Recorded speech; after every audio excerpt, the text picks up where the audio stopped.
Good morning বন্ধুরা, আমি প্রীতি। আমার ছোট্ট ঘরেতে অনেক অনেক স্বাগত, অনেক অনেক ভালোবাসা। তা আমি সকালে সমস্ত কাম করে নিছি, বাসি কামটা স্নান টান আমার সারিয়ে নিছি। তা পুজোটা আজকে আমি দেবো না, আজকে তৃষার বাবা দেবে।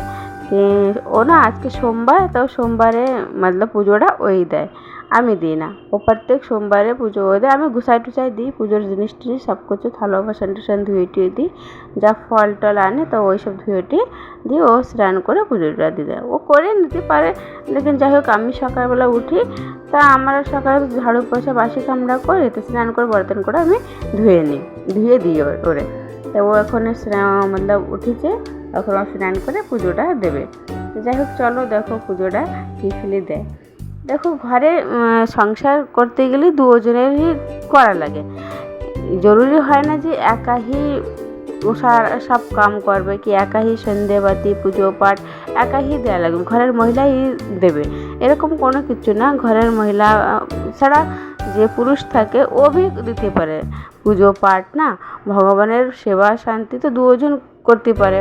তা ও বহুত বড় ভক্ত, ভোলানাথের বহুত বড় ভক্ত। বিয়ের আগেতেই ও পুজো পাঠ, বিয়ে যে সময় না হয়েছিল তো ও একাই সব কিছু করে টরে পুজো টুজো দিয়েই আপনার কাম কাজে বেরোয় যেত। যাই হোক আমি এখন রয়েছি, তা আমি গুছাই টুছাই দিয়ে ও স্নান করে উঠে পুজো টুজো দিয়ে সারিয়ে নেয়। তা অনেক মানুষ কয় কি না আমরা কেন দেবো, মহিলা ঘরে রয়েছে, ঘরের বউ রয়েছে, ঘরের বউই পুজো পাঠ দেবে। তা আমি এরকম মানি না, ঘরের পুজো সবাই দিতে পারে। যে ঘরের যে জেন্টস হয়, যে মেয়ে হয়, কি মা হয়, শাশুড়ি মা হয়, যে হোক কেউ বি পুজো দিতে পারে না। জরুরি হয় না যে খালি ঘরের বউই পুজো পাঠ দেবে। ঘরের সুখ শান্তির জন্য সবাই প্রার্থনা ভগবানের ধারে করতে পারে, পুজো পাঠ সবাই করতে পারে, হ্যাঁ না। তা ওই দেখো পুজো দিচ্ছে, মেয়ে পাশে দাঁড়ায় রয়েছে, আর বাবার ধারে কী করছে পাতা নেই, বগর করতেছে। দেখো তেসের বাবা পুজো টুজো দিয়ে নিচ্ছে। ও প্রত্যেক সোমবারে মানে প্রসাদ চড়ায়। আমার গুরুবারে আমার এনে তো গুরুবারে আমি বৃহস্পতিবারে আমি চড়াই, আর ও সোমবারে চড়ায়, আর বাকি বারে আমি পুজো পাঠ করি। সকালবেলা ও মেয়েটা নিয়ে শুয়ে থাকে আর আমি মধ্যে করে নিই, কারণ মেয়েটার পাশে শুয়ে থাকলে ও অনেক সময় একটু শুয়ে থাকে, তা সে পরে আমি কাম কাজটা করে নিতে পারি।